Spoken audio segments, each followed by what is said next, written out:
Greetings to all of you and welcome to Political Focus.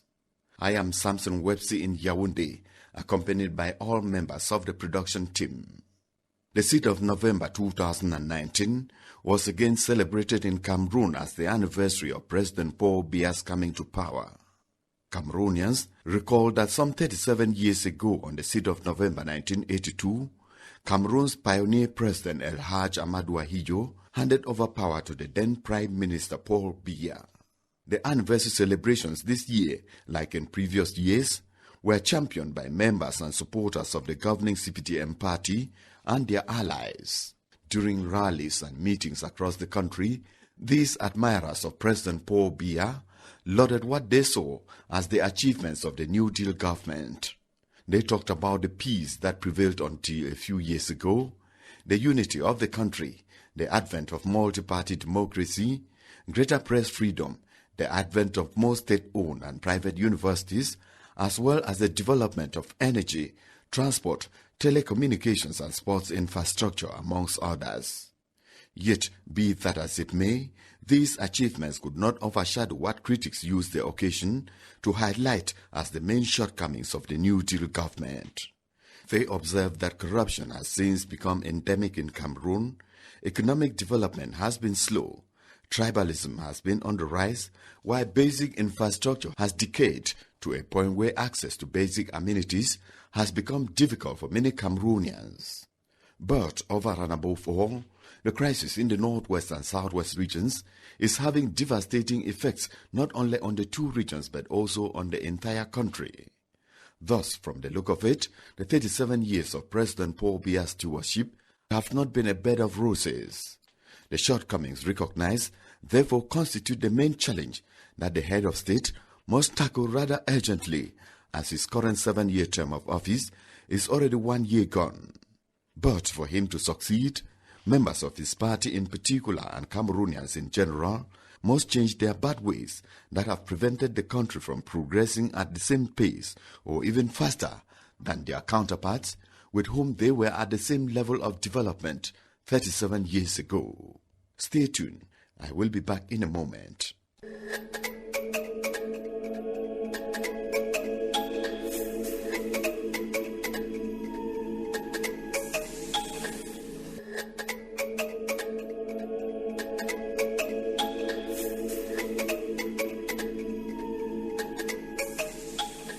You are welcome back. Let's now peruse the newspapers of the week in the company of Charles Tembe, who read the newspapers for us.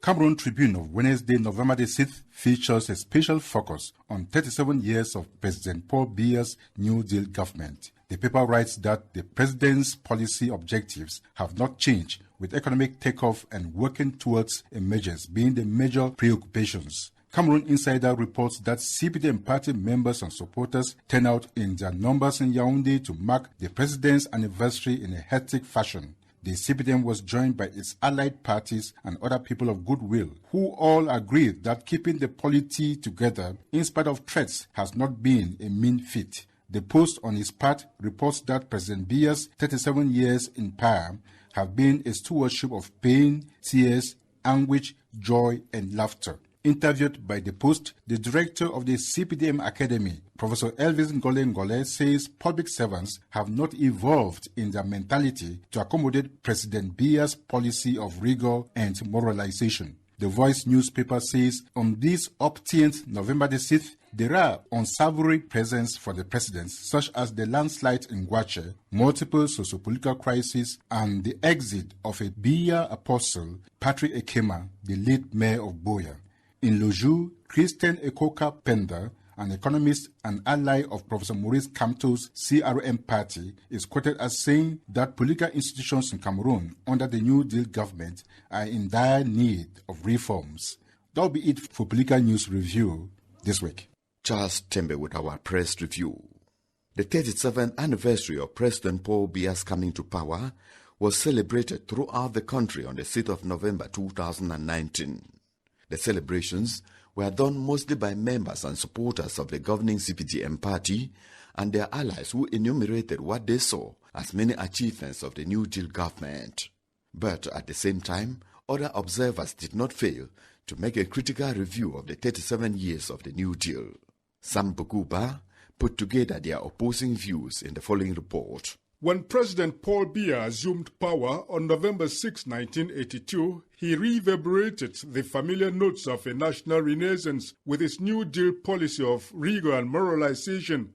Professor Elvis Ngole is a political scientist and coordinator of the CPDM Academy. In 37 years, our leader came up with a policy and a political program that he referred to as a new Cameroon that we call the Cameroon of a New Deal. And he described what that New Deal was: rigor, moralization, liberalization, and modernization. In 37 years, Cameroon has changed. There have been some problems, but in spite of the problems, we know that the glass is full of a lot of good things that the New Deal has done. And the good things have come in the shape of a democratic blueprint with a laxing of the reins of dictatorial stewardship, giving vent to wider awareness and a liberalization of national life, notably in the spheres of political and civic rights and freedoms. In the Cameroon of the New Deal, politically, freedoms abound. Human liberties, press freedoms, liberty of conscience, liberty of organization, liberty of expression, liberties are everywhere. Some people are even misbehaving and abusing these liberties and making it look like it's laissez-faireism. You can do whatever you want. No, but liberties are there. We are happy to see so many newspapers, so many radio channels, so many television channels. The social media is everywhere. This is good. This is progress. Anyone who will not see this or who fails to see this is being of bad faith. Politically speaking, the New Deal opted for a multi-party democracy in Cameroon, driven by freedom and the rule of law. No one can doubt that everyone is conscious of the rule of law. Today, no matter who you are, the judge, the policeman, the gendarme, everyone is conscious and sensitive of the rights of the people. Before 37 years ago, you never even dared talk about the rights of the people. There was no such thing because there was no democracy. President Biya's 37-year reign has also seen progress registered in the domains of infrastructural development, peace, and national concord. We have every reason to be happy. We have roads, we have hospitals. In everything he does, he privileges peace. He wants dialogue. At one time, he sent us out to go and speak peace. Even now, he still privileges peace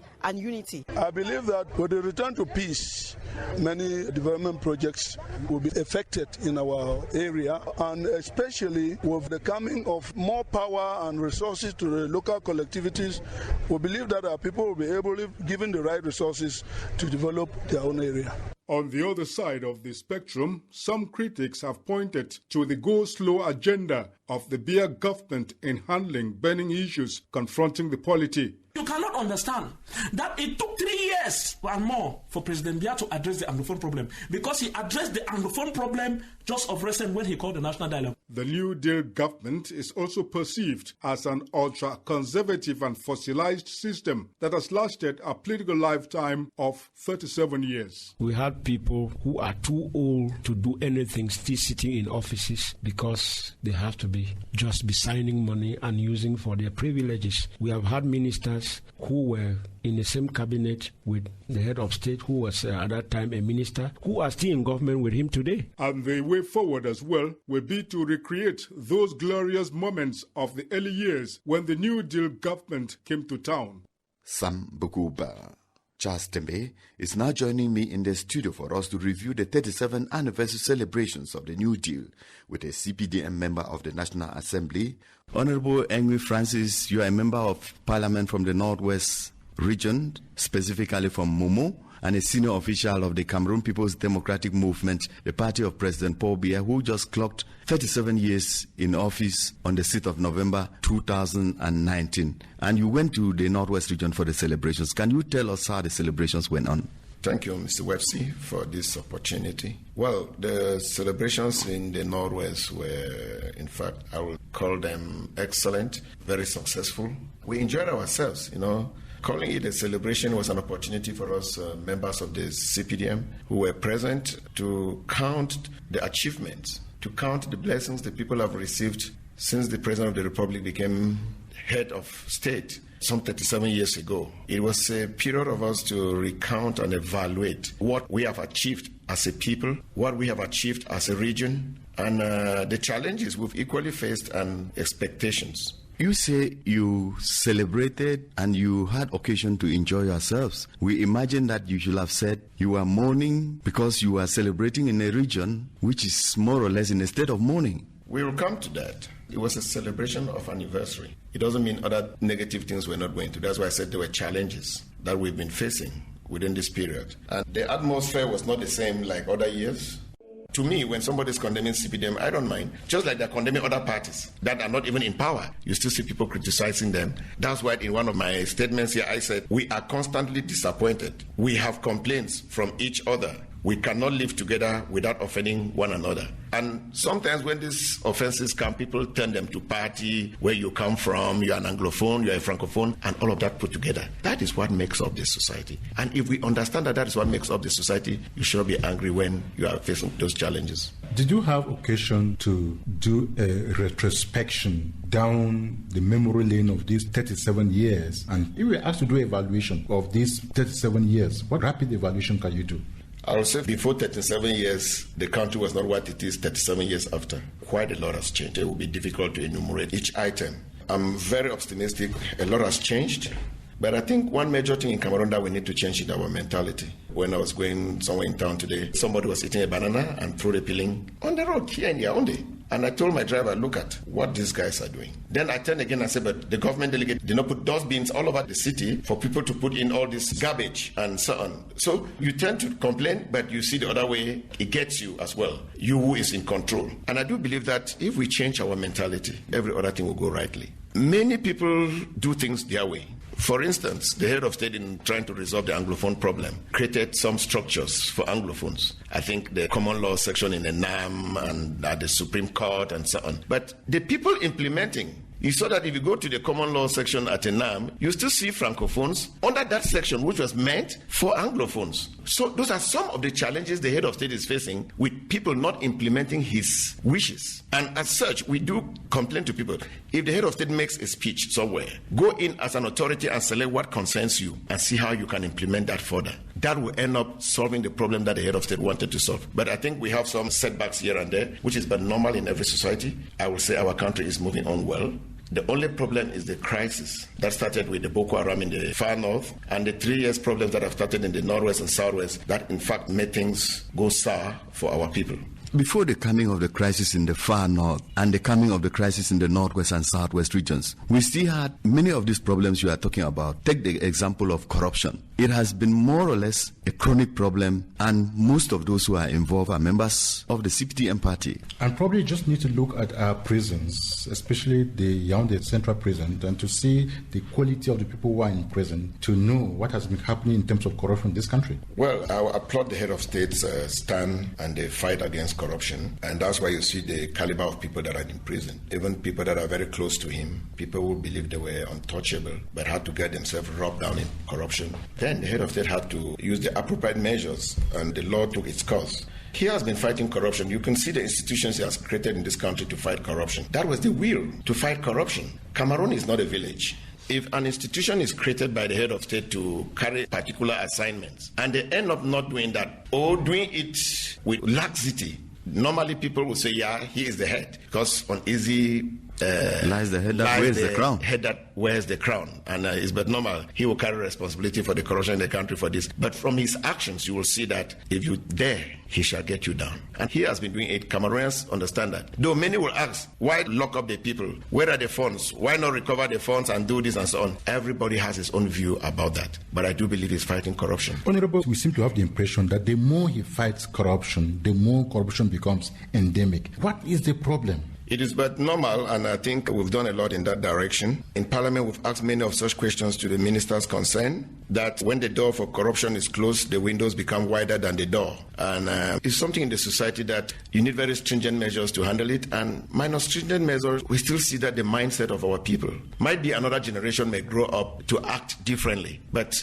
he has taken the most faithful people and say, okay, I give you this assignment, and they end up disappointing him. That's human. All of us are affected by that. The country might not develop the way we thought because of that, and I think the measures he's taking, I applaud them. Beyond the problem of corruption, we have issues having to do with development. You went to the Northwest region where the problem of the ring road has been a perennial one, dating back to more than the 37 years that we were talking about. He made promises which have not been materialized to the extent that the people expected. What do you think is the problem, and what do you think is the hope that that promise will be kept one day? Well, what we notice is the implementation. When the head of state makes a speech, the various ministers should go through that speech and pick up what concerns them and fight for its implementation. And such actions, if not taken, we frown a lot. The problem of the ring road has been a sing-song in the National Assembly, where each member from both parties, CPDM, SDF, when they mount the rostrum to talk to the Minister of Public Works, somebody must say something about the ring road. We have been repeating that day in, day out. And I can't talk much about that. We have been so disappointed that from when the head of state announced it never took up. Well, we are so happy again this time that quite a lot is happening, and the ring road is coming as one of the major aspects that was discussed during the dialogue. And I think immediately after that, some allocations of about 12 billion were made for that. And we see countries coming in again with some supports to help develop our two regions, which I do believe priority will be given to the ring road. You just mentioned the major national dialogue. You were part of that dialogue and you monitor discussions closely. And as the people's representative, I'm sure you should be drumming to the people the message of hope that comes with the organization of that dialogue. To you, what will you consider to be the most urgent of these recommendations that should be implemented? I'll say they're all important. And the ones that can bring peace faster should be taken very seriously and act faster on them as well. Though many people are still asking, major dialogue ended more than a month ago, what next? We do believe that this parliamentary session that will be starting in a week's time will dwell a lot on some of those things, because I think most of them have to be discussed by Parliament. And when we talk of the special status, which is one of the most important one, that will handle all the aspects of development and every other thing, governance and so on of these two regions, we are all waiting and expecting to see the package. As of now, we call it special status, but the envelope is still sealed. Until we open the envelope, then we can now know the details, and then we start celebrating from there. Most of the things are going to be discussed in Parliament. Does it matter to you that this Parliament is overwhelmingly CPDM and that party discipline may have to play on the effective discussions of some of those issues that may be sent to you? If you followed up the discussions during the national dialogue and the frank manner in which CPDM militants spoke, you will never believe. People will ask, are those truly CPDM people? Everybody was frank. This is an issue that concerns the nation. It's not a party affair. And as deliberations went on, we discussed there as Cameroonians. Some of us Anglophones talked there as Anglophones, people who are feeling the pinch, people who are going through the hell. We spoke there with a lot of emotions. And many people of the opposition were embarrassed that even some people of the CPDM spoke more than them. This aspect of party discipline should be kept aside. For this session? For us to handle national issues. National issues are more important than the party. And once we solve the national issues, we sit back as a party and assess them and evaluate and see how we implement them. And I do believe that Cameroonians should keep having this fear of party. And that's why they're crucifying the CPDM left and right everywhere without understanding how we operate. And even our party hierarchy gave instructions, work without fear of anything. And that's why you could see people talking during the national dialogue the way they spoke. And since then, nobody has complained that even anybody of the party said, why did you act like that in the party? Are you prepared to carry that same spirit to the National Assembly in this We session? are ready and just waiting for it to come to us in the Parliament. Even many Francophones are ready, because many of Francophones will speak the Anglophone problem more than some of us. I was fortunate to lead the delegations that went to South Africa and Nigeria to talk on this aspect to the Cameroonian diaspora. And you will see the discussions in the diasporas and the meetings that were held with Cameroonians. Anglophones spoke, Francophones spoke as if they are children of one man. All the concerns about the Anglophone problem were still analyzed by them. Most of them written, and we came back with a lot of documents from some Francophones giving solutions on the Anglophone problem and showing their bitterness why it has extended to this extent. It's the same thing that will go through in Parliament, because all the parliamentarians from before who did not understand it well now master it better than even some Anglophones. Honorable, you were a member of the Northwest Southwest Peace Movement, and you are advocating the cessation of hostilities so that people can begin to talk. The major national dialogue came and went, but we observed that violence instead escalated on the field after the major national dialogue. What still makes you believe that we are moving towards a way out of this problem?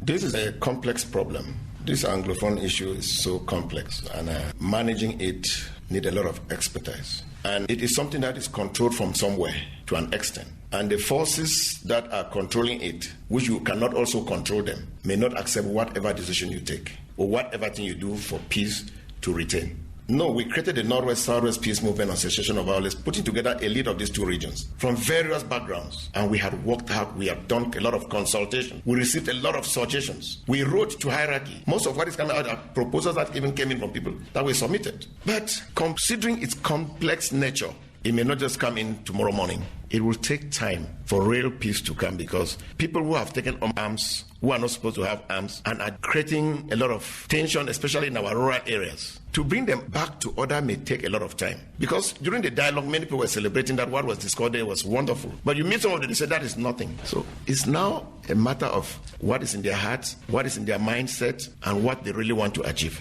I do believe that it will take us time, and we should continue as Cameroonians of good faith to preach peace to them. When you talk to 10 people and you get 2 today, tomorrow you get 3, it will gradually die down, and I think peace will return to our 2 regions. What has become of the Northwest-Southwest movement for the cessation of violence? Very active, and if you follow our group's discussions and so on and suggestions coming in, even many of the secessionists were sending a lot of suggestions. Do it this way, and then it will go like this and so on. And we've been talking to people that before, you not even accept to talk to them. They are now open up, and we discuss a lot of things together, some of them which we take and we also pass to hierarchy as a movement to say these are something to be considered. Honorable, you are now a strategist in conflict, in crisis management, in defense issues. If your opinion were sought on what should be the way forward, have you had some moment to reflect what should be the next way forward? For now, the first way forward is the implementation of most of the recommendations that came out during the dialogue. If the implementation is out, and we go out again as a lead of these 2 regions to explain to the people what has been achieved for the region, go back with a package and say this is what has been achieved and these are the benefits, at least it will raise hope and gradually also sink down the tension that people have in them.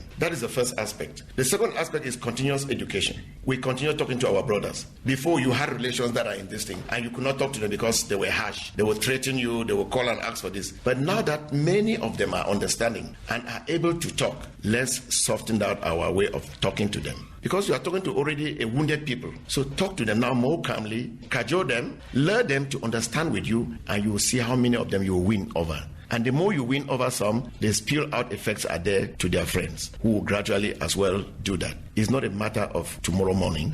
Honorable, when you say this problem is quite a difficult one to handle, we want to believe that it is so difficult because those of you who are involved in handling it, at least at the level of the front lines, you are not taking the advice of some experts in peace and conflict studies. Most of them across the board have defined a kind of track that should be followed to get to the conclusion that we expect. But it seems as if the approach that you are adopting is like putting the cart before the horse. No, not us adopting. We only propose and we have no power on the decision. And I think the experts are there. The experts have been proposing. You only propose and wait for some people to take the decisions. I think I'm not part of that. We continue to propose. We continue to talk to people and get new ideas every day. And government's ears are quite open. What is happening is because the head of state has been listening and listening keenly, and as such went to the national dialogue. Let's wait for the package that will come out from him after receiving the recommendations. What makes you so hopeful? I know the head of state, I trust him, and he may bring us surprises. Honorable, at this particular moment when you, members of parliament and even members of the Senate from the Northwest and Southwest regions are more worried and concerned about stability and peace returning to your regions, we've observed that your colleagues on the other side are already warming up for elections. The other part of the country? Yes. That's right. Well, definitely they have the right to warm up because it's calm, it's peaceful in this part of the country. And they're not worried about what is happening to you? Well, they should be worried as well. Like I said, there's no parliamentarian who is not concerned about what is happening in the region. In the beginning, people had varied opinions, but now we speak as one people. They are worried, and many are asking those questions, and within our circles, we discuss a lot of things concerning that. I'm itchy to reiterate this question. You are an MP under the CPDM ticket, but you are also from the Northwest region, and so your heart will beat both ways. And if some laws were to be put in front of you, will it be your allegiance to the party or your allegiance to the people? Stability in this country is the first priority. Most times I tell people, when it concerns this crisis, we should be frank. Because if we play over it, we'll be bearing in something that we're preparing it to come up again tomorrow. We should solve this problem once and for all. And as such, yes, I belong to the CPDM party. It's my party. It's my choice. I love my party. The interest of the state should also come in first. And the interest of where I come from. I can't go back home and you expect me to come and sit here and pretend. That is why from the beginning of this problem I have remained very objective till today, and I think I can't say I've changed. And if we tell lies today, they will give solutions to lies, and the real problem will remain there waiting for us tomorrow. To treat this problem, it's better we come out today with the truth, with the facts, solve it, and solve it once and for all. Honorable Enue Francis, Member of Parliament from the Northwest Region, Momo constituency, it was a pleasure to have you as guest on the program Political Focus. Well, thank you. It was my pleasure meeting you guys. I might have flawed here and there in my presentations, but I think that's but human. I would like to conclude to say that we celebrated. We pray for our head of state, President Paul Biya, to continue working for stability in the country and to continue building the grounds at the international scene for the image of the country to remain strong so that we can gain more favors for our country. Thank you. You're welcome. And that is where we shall end today's edition of Political Focus. Our team included Sam Bukuba, Charles Tembe, and Nelson Tawe. Our sound technicians were Yannick Ayangma and Uriel Loka, while Wayne Pongam was in charge of supervision. But before we go, remember to listen to Political Focus at your convenience on YouTube. For presentation in Yaoundé, I have been Samson Websi, thanking you for listening.